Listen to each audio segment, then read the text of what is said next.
Gavi n'a que 21 ans, mais il est déjà dans une période charnière de sa carrière. Bien évidemment, son talent n'est pas remis en doute, mais son corps, lui, commence à poser question. Face à Levante le 23 août dernier, il était sorti à la mi-temps à cause d'une douleur à son genou droit, celui où il s'était fait opérer après avoir subi une rupture des ligaments en novembre 2023. Et là maintenant, un traitement conservateur est privilégié par le Barça et par Gavi en espérant que ça marche pour éviter une opération qui rendrait Gavi indisponible plusieurs mois.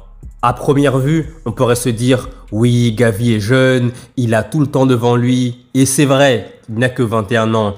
Mais pour Gavi, la situation est complètement différente. Il arrive en équipe première très jeune, à 17-18 ans, dans une époque où le Barça allait vraiment très mal et il a réussi à devenir titulaire indiscutable quasi immédiatement sans avoir besoin d'adaptation. Golden Boy à 18 ans, une place solide avec la Roja et l'image d'un joueur qui meurt sur le terrain pour son équipe. Et tout ça, c'était grâce à sa personnalité, son intensité, son agressivité et surtout son mental de guerrier. Mais là, malheureusement pour Gavi, depuis la saison 2022-2023, la saison du titre avec Xavi, il n'a plus enchaîné les matchs. Ça fait maintenant 2 ans, 2 ans de galère, 2 ans de blessures. C'est vraiment trop. Depuis qu'il a 19 ans, il n'a plus de continuité. Là maintenant, il a 21 ans. Et il est devenu un genre de la rotation. Et ça, franchement, c'est vraiment dommage. Et le comble, c'est que pendant la pré-saison, on avait enfin retrouvé le grand Gavi. Le Gavi agressif, combatif, percutant, très bon sur le terrain. On l'avait vu faire des matchs incroyables en Corée du Sud et au Japon. Et là, on s'est dit quoi? On s'est dit qu'avec le temps, dès le début de saison, il serait titulaire indiscutable comme il était avant avec Xavi, avant qu'il se blesse gravement au genou droit.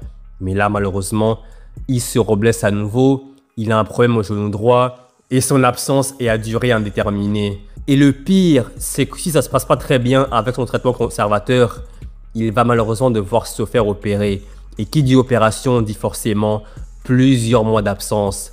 Et comme je l'ai dit tout à l'heure, Gavi a déjà manqué une saison complète, la saison 2023-2024. Et l'an dernier, il est revenu en cours de saison, mais il a joué quelques matchs par-ci par-là, mais on sentait qu'il n'était pas encore à 100%. Et cette saison, c'était la saison entre guillemets du renouveau, la saison où Gavi allait retrouver son niveau d'antan. Mais là, il rechute et ça franchement c'est problématique. Mais après en prenant du recul, même si la nouvelle elle est assez triste et tout, en prenant du recul, quand on voit les cas de Pedri et de Jong par exemple, il y a de quoi se rassurer. Pedri, comme on le sait tous, il était appelé à être le digne héritier d'Iniesta. Tout le monde savait que Pedri, en termes de talent, en termes de niveau, c'était vraiment une dinguerie. La preuve en est aujourd'hui, c'est très clairement le numéro 1 à son poste, le meilleur du monde. Avant, il se blessait tout le temps, il manquait énormément de matchs, mais ça fait maintenant 1 an et demi que Pedri est complètement rétabli. Pedri ne se blesse plus du tout, il enchaîne tous les matchs, que ce soit avec l'Espagne ou avec le Barça. Et là, c'est bon, c'est devenu un joueur qui est régulier, qui a des performances qui sont top. Et ce n'est plus un joueur qui est remis en question par les blessures. Et De Jong, c'est pareil. De Jong, à un moment donné, il avait des problèmes chroniques de blessures à la cheville. Mais là, maintenant, comme pour Pedri, tout ça est derrière lui, c'est terminé. Voilà pourquoi pour Gavi, faut pas trop pour l'instant s'inquiéter énormément. Après, oui, c'est vrai que pour Gavi, c'est différent. Lui, contrairement à Pedri et De Jong, il a eu une très grave blessure. La rupture des ligaments croisés du genou droit. Et ça, c'est vraiment pas évident. Mais selon moi, il peut s'en remettre. Et plus récemment, il y a eu l'exemple Florian Wirtz. À l'époque, quand il était à Leverkusen, il y a 3-4 ans, il s'était rompu le ligament du genou. Il avait 19 ans au moment des faits.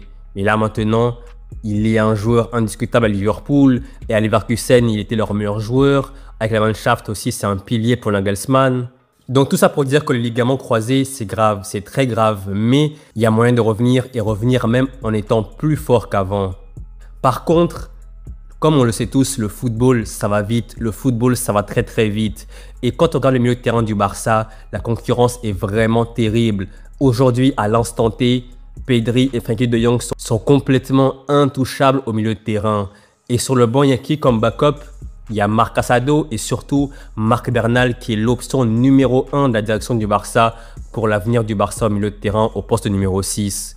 T'ajoutes à ça Fermin Lopez et Dani Olmo qui sont certes des milieux de terrain avec un autre profil plus offensif, mais vraiment le milieu de terrain du Barça est vraiment blindé. Tout ça pour dire que Gavi, même s'il revient à un moment donné à un top niveau, la concurrence au Barça est vraiment terrible. Et il va devoir s'accrocher très fort pour avoir une place. Pedri ne déçoit jamais, De Jong ne déçoit jamais, pareil pour Marc Casado. Et Marc Bernal, lui, c'est le futur Busquets du Barça. Donc il y a 4 joueurs, plus Gavi, ça fait 5 joueurs pour 2 positions. La bataille va vraiment être terrible. En plus, les 4 sont 4 jeunes joueurs, à part De Jong qui a 28 ans.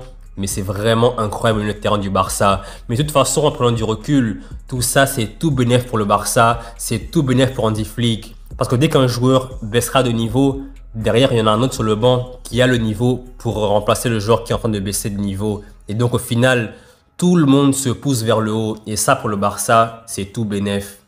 Donc voilà, c'est la fin de la vidéo. J'espère que vous avez aimé la vidéo. Et si c'est le cas, n'hésitez surtout pas à liker la vidéo, à la partager, à vous abonner. Et je vous dis à la prochaine pour une nouvelle vidéo. Salut!